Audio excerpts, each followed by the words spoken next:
आणि काही लोक रोज या योजनेवर काही ना काय म्हणतात।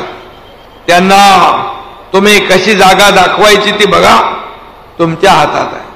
आणि म्हणून काही लोक म्हणाले की हे उद्योग पळाले, ते उद्योग पळाले। मगाशी अजितदादांनी सांगितलं सेमी कंडक्टर चिप जे आहे त्याचं उद्घाटन केलं आम्ही। आज या राज्यामध्ये मोठ्या प्रमाणावर उद्योग येतात। या ठिकाणी पायाभूत सुविधा, रोड, रस्ते आपण करतोय, इकडे कल्याणकारी योजनाही करतोय। माझ्या लाडक्या भावांसाठी देखील आम्ही योजना केली। मुख्यमंत्री युवा प्रशिक्षण योजना 10,000 पर्यंत महिन्याला त्यांना स्टायपंड मिळतोय प्रशिक्षण भत्ता। देशातलं पहिलं राज्य आहे माझ्या बहिणींनो भावांनो की अशा प्रकारची योजना राबवणार हे देशात। मी आपल्याला एवढंच सांगेन की आज आपल्याला वेळ बराच झालाय आणि आम्ही जे बोलतो ते करतो आणि जे होणार आहे तेच बोलतो। जे होणार नाही, जे कागदावर राहील ते आम्ही बोलणार नाही।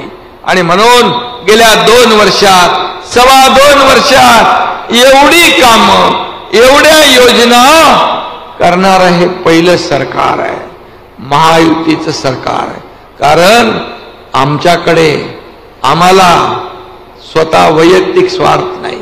आम्हाला काय मिळालं यापेक्षा आम्ही जनतेला काय दिलं हे आमच्या दृष्टीने महत्वाचं आहे।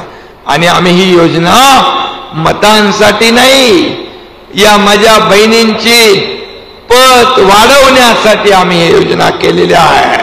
आणि म्हणूनच मी आपल्याला एवढं सांगेन की आपली बचत गट सक्षम योजना असेल त्याला जी काय जोड द्यायची ती आम्ही देऊ। लखपती दीदी योजना जी केंद्राची आहे ती आपल्याकडे लाभार्थी खूप आहे, त्या माध्यमातून आपल्याला न्याय देऊ।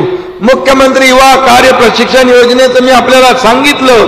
आणि त्याचबरोबर या ठिकाणी जसं मुख्यमंत्री माझी लाडकी बहीण योजना आहे तसंच मुख्यमंत्री माझी सुरक्षित बहीण योजना देखील आमची आहे। ज्या लोकांनी माझ्या मुलीबाळींची, माझ्या बहिणींची पंगा घेण्याचं काम केलं, कुठे अन्याय अत्याचार करण्याचं काम केलं तर त्या नराधमाला फाशीची शिक्षा दिल्याशिवाय हे सरकार स्वस्थ बसणार नाही।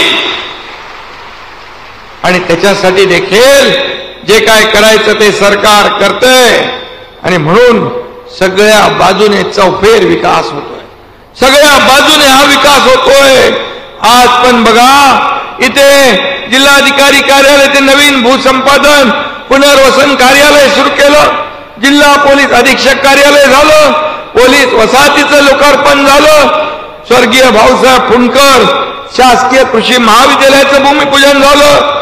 आणि संजय गायकवाडला मी धन्यवाद देतो की त्याने आज या ठिकाणी महापुरुषांचे पुतळे बसवले। आज त्यांची प्रेरणा मिळेल।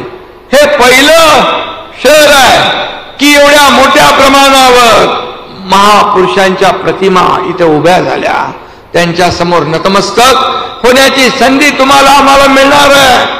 तिथून ऊर्जा, प्रेरणा मिळणार आहे। आणि खऱ्या अर्थाने संजय गायकवाड यांचं मी मनापासून अभिनंदन करतो। एक चांगली संकल्पना घेऊन तुम्ही हा प्रकल्प राबवता आणि म्हणून